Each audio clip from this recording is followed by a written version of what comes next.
Hello, I'm Chris Barrow with the BBC News. President Putin has insisted that Ukraine's recent counteroffensive will not change Russia's military plans. In his first public comments since Ukraine's successes in the northeastern Kharkiv region, Mr. Putin said he was not in a hurry and that the offensive in the Donbass region remained on track. The main target is the liberation of the whole Donbass territory. This work continues, despite the attempts at a counteroffensive by the Ukrainian army.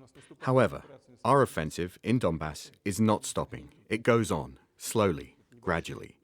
But the Russian army is gaining more and more territory. Western leaders have condemned Russia after the discovery of more than 400 bodies near Izium in northeastern Ukraine. President Macron of France said the perpetrators of atrocities must be held to account. Investigators spent Friday examining bodies exhumed from a mass burial site on the edge of Izium, which was recently retaken from Russian forces. Our international correspondent Orla Guerin has been at the scene. It's unclear at this stage how all of these people died, but they say there is one grave with around 25 Ukrainian soldiers whose bodies show the signs of torture. Some had their hands bound. There's another grave containing an entire family.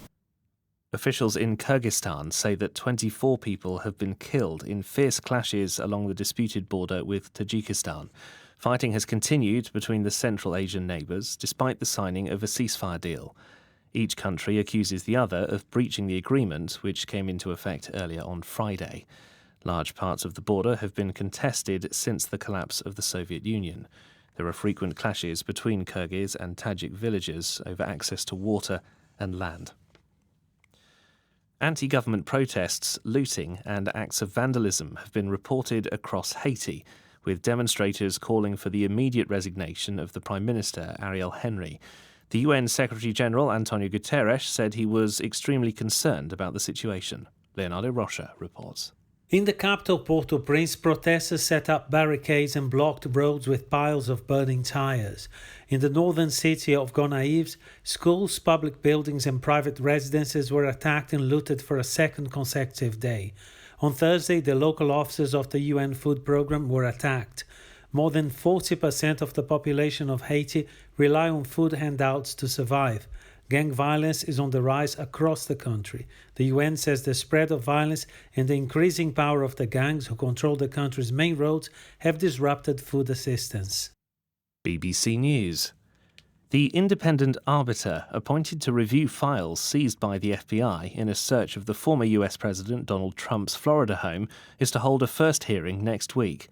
Special Master Raymond Deary has summoned lawyers for both sides to appear in court in New York on Tuesday. Judge Deary was proposed by Mr. Trump's team, and the US Department of Justice had stated that it did not object. A small town in the Netherlands has taken Twitter to court after becoming the centre of an online conspiracy theory. Bodegraven is demanding that the social media platform remove all messages relating to a supposed ring of satanic paedophiles. For the past 2 years, the town has been the focus of baseless stories about the abuse and murder of children.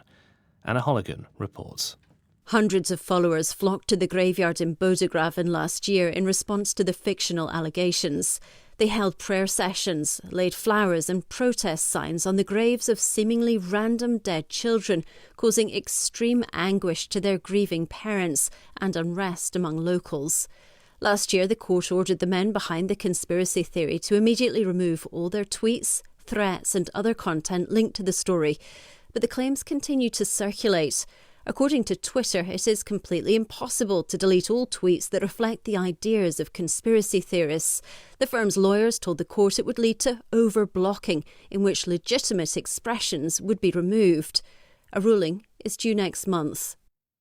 The longest-running show in New York, The Phantom of the Opera, is set to close in February after ticket sales failed to recover following the pandemic lockdown. The musical, by Andrew Lloyd Webber, premiered in the city in 1988 and has become one of the main events in Broadway, with nearly 14,000 performances and dozens of theatre awards. I'm Chris Barrow, and for now, that's the latest BBC News.